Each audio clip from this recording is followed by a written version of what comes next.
दर्शक हो, नमस्कार. वेधकमध्ये स्वागत आहे. मी प्रशांत आराध्य. एक राजकीय घडामोड अशी आहे, की भारतीय जनता पक्षाचे संकटमोचक आणि देवेंद्र फडणवीस यांचे निकटवर्ती असणारे ग्रामविकास मंत्री गिरीश महाजन हे पुन्हा अकलूजला शिवरत्न बंगल्यावर येऊन मोहिते पाटील यांच्याशी चर्चा करणार असल्याचं वृत्त आहे.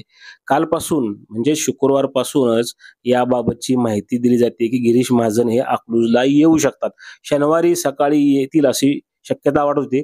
मात्र चौकशी केली असता अद्याप त्यांचा दौरा आलेला नाहीये. मात्र भारतीय जनता पक्ष अद्यापही मोहिते पाटील यांची समजूत काढण्याचा प्रयत्न करतोय. माढा लोकसभा मतदारसंघातून पुन्हा रणजितसिंह नाईक निंबाळकर यांना उमेदवारी दिल्यानंतर नाराज झालेल्या मोहिते पाटील गटाने आपली स्वतंत्र वाट निर्माण करण्याचा प्रयत्न सुरू केलेला आहे. 2019च्या निवडणुकीमध्ये पश्चिम महाराष्ट्रामधलं हे बडं राजकीय घराणं भारतीय जनता पक्षात आलं. यानंतर अनेकांनी भारतीय जनता पक्षामध्ये प्रवेश केला आणि त्यांच्या भारतीय जनता पक्षात येण्यानं भाजपला लोकसभेला, विधानसभेला ह्याचा फायदा झाला. दरम्यान आता 2024च्या निवडणुकीमध्ये मोहिते पाटील यांना उमेदवारी डावलली आणि त्यांची मागणी होती की रणजितसिंह नाईक निंबाळकर यांना उमेदवारी देऊ नका. ही गोष्टही मान्य करण्यात आली नाही. त्यामुळं मोहिते पाटील नाराज झाले आणि त्यांनी सध्या लोकभावना जाणून घेण्याकरता दौरे सुरू केले आहेत. धैर्यशील मोहिते पाटील हे लोकसभा निवडणूक लढण्याकरता आग्रही आहेत. दरम्यान भाजपचे विद्यमान विधान परिषदेचे आमदार रणजितसिंह मोहिते पाटील यांच्याशी भाजपचे वरिष्ठ नेते चर्चा करतात.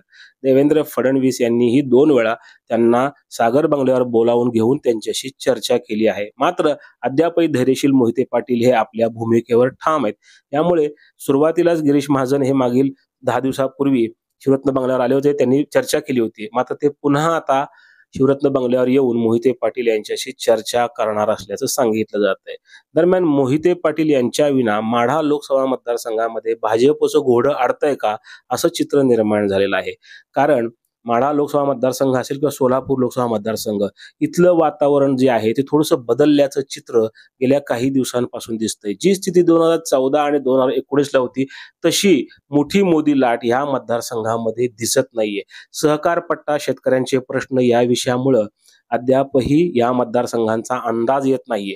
अशा स्थितीमध्ये मोहिते पाटील जर भाजपपासून दूर गेले तर याचा फटका पक्षाला बसू शकतो, असं कदाचित सर्व्हेमध्ये दिसत असेल. यामुळेच भारतीय जनता पक्ष हा मोहिते पाटील यांची समजूत काढण्याचा प्रयत्न करतोय. यामुळेच पुन्हा गिरीश महाजन यांना त्यांच्याकडे चर्चेला पाठवण्याची तयारी झालेली दिसते आहे. यामुळे माढा लोकसभा मतदारसंघामध्ये भाजप सध्या सेफ आहे का नाही याची चर्चा जास्त रंगती आहे. भाजपची जर अखंडित ताकद आणि महायुती, शिंदे गट, शिवसेना आणि अजित पवार यांचा राष्ट्रवादीचा गट त्यांच्याबरोबर असतानाही त्यांना मोहिते पाटील यांची मनधरणी करावी लागते आहे. या मतदारसंघामध्ये महायुतीचे सर्वाधिक जास्त आमदार असल्याचा दावा भाजपचे खासदार, मंत्री, कार्यकर्ते करतात. अशा स्थितीतही पुन्हा मोहिते पाटील यांच्या विना त्यांचं कुठंतरी घोडं अडतंय हे मात्र निश्चित आहे. त्याकरता सतत त्यांच्यावर दबाव टाकला जातोय. त्यांनी बंड मागं घ्यावं आणि भाजपच्या पाठीशी यावं.